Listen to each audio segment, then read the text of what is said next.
मैं आप लोगों को एक कहानी सुनाने जा रहा हूँ जो कि मेरे द्वारा लिखी गई है, जिसका शीर्षक है सच्ची पूजा। जो कि इस तरह है। एक धर्मात्मा जो कि कोसों दूर चलकर एक गांव यह बतलाने को आए थे कि उन्होंने स्वप्न में क्या देखा। उनकी बातों को सुनने के लिए गांवों के लोगों ने उनको चारों ओर से घेर रखा था। आज गांव की स्थिति ऐसी है कि वहाँ के लोग दाने दाने को मोहताज है, क्योंकि उस गांव में अब वर्षा ही नहीं होती। कई लोगों ने तो गांव तक छोड़ दिया और अभी भी लोगों का पलायन होना जारी है। इस गांव की खासियत यह है कि यहाँ के सभी लोग शुद्ध शाकाहारी भोजन किया करते। गांव में ऐसी विकट स्थिति तब से उत्पन्न हो गई जब गांव के ही ग्राम सेवक के कहने पर 1000 मुर्गों का बलि चढ़ा दिया गया। ऐसा इसलिए किया गया क्योंकि गांव की ही आराधना को एक बिच्छू ने खेत में काट लिया था और कई महीने बीत गए लेकिन उसका विष न उतरता, और तब से गांव में वर्षा की विकट समस्या उत्पन्न हो गई।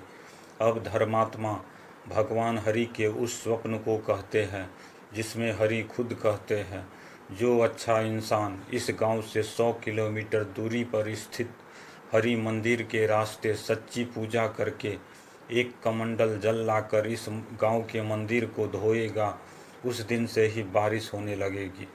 तब अगले दिन से ही गांव के लोग एक एक कर हरि मंदिर जाकर पूजा अर्चना किया करते और वहां से जल लाकर मंदिर को धोया करते, लेकिन वो पूजा निष्फल ही होती। गांव का ही एक पुजारी जो कि हर सप्ताह उपवास किया करता, उसके जल लाने पर भी कोई फायदा न होता।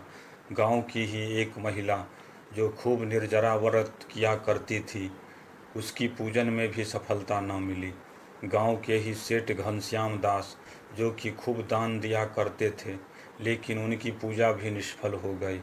इस तरह गांव के एक एक लोगों ने पूजा अर्चना की, लेकिन सफलता हाथ न लगी। गांव की ऐसी स्थिति देखकर दूसरे गांव के लोग भी एक कमंडल जल लेकर आते और जल से मंदिर को धोते, लेकिन कोई फायदा न होता। एक दिन एक राहगीर जो कि उस गांव के रास्ते से गुजर रहा था, उसके पास एक कमंडल जल थी ताकि रास्ते में अपनी प्यास को बुझा सके। उसी रास्ते में पड़ी एक हरी मूर्ति जिसे कि शायद किसी ने बीच रास्ते में फेंक दिया था, उसे वो उठाकर आगे की ओर बढ़ता जाता। तब गांव के ही लोगों द्वारा उसे भी मंदिर धोने की बात कही जाती। उसके धोते ही कुछ समय बाद आकाश में काले काले बादल मंडराने लगती है और थोड़ी ही देर में वर्षा शुरू हो जाती है। दोस्तों, कहने का अर्थ है ईश्वर का सम्मान करना ही सबसे बड़ी पूजा है, सबसे बड़ी पवित्रता है। यदि हम देवी देवताओं के चित्र या मूर्ति को जहाँ तहाँ फेंक कर उनकी आराधना करते हैं तो ऐसी पूजा निष्फल होती है, इसका कोई फायदा नहीं होता है।